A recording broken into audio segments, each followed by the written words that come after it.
VSEPR Theory. In order to explain the three-dimensional shape of molecules, scientists use valence shell electron pair repulsion theory, better known as the VSEPR theory. And this states that the repulsion between electron pairs causes molecular shapes to adjust so that the valence electron pairs stay as far apart as possible.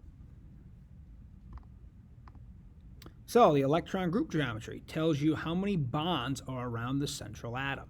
And we see all our geometries and bond angles here. So if we have 2 bonds around the central atom, it will be linear at 180 degrees. 3 bonds, trigonal planar, 120 degrees.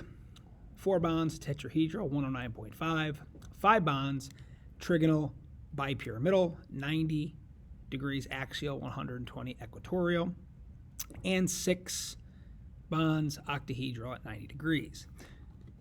So an example here.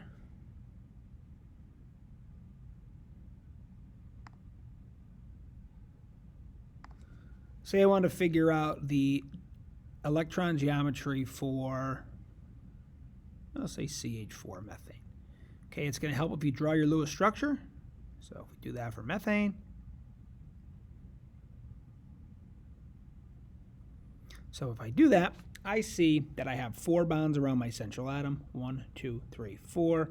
So I'd look at my chart here. Since there's 4 bonds around the central atom, my geometry would be tetrahedral and a bond angle of 109.5 degrees. Now, going further, the molecular geometry tells you how many lone pairs are around the central atom.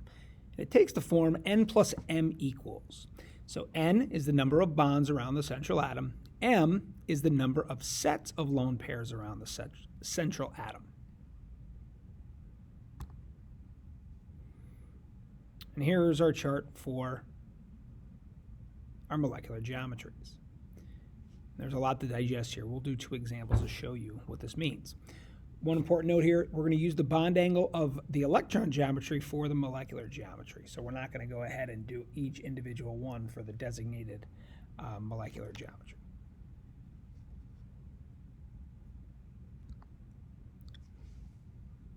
All right, so say we had NH3. Draw my Lewis structure. Put my set of lone pairs. Okay, so I can see that I have 3 bonds around my central atom. 1 set of lone pairs.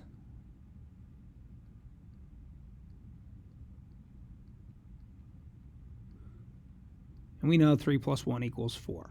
So my n plus m equals 4. So I'm going to look at the tetrahedral column. Now,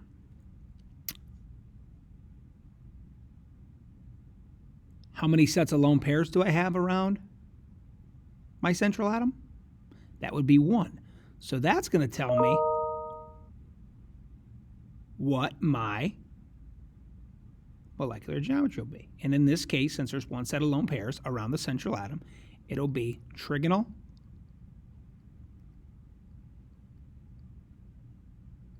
pyramidal.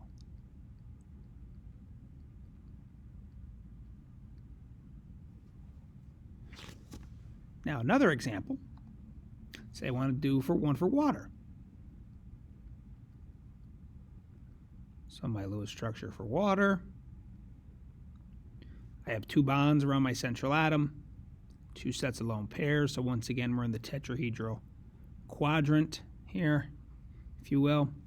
And since there's 2 sets of lone pairs, this will be V-shaped or bent. And we'll do one more. Say we had something like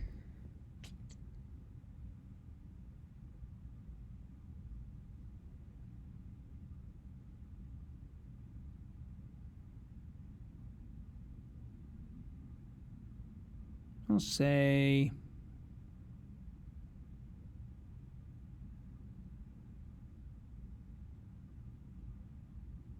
CO2. So we draw this Lewis structure.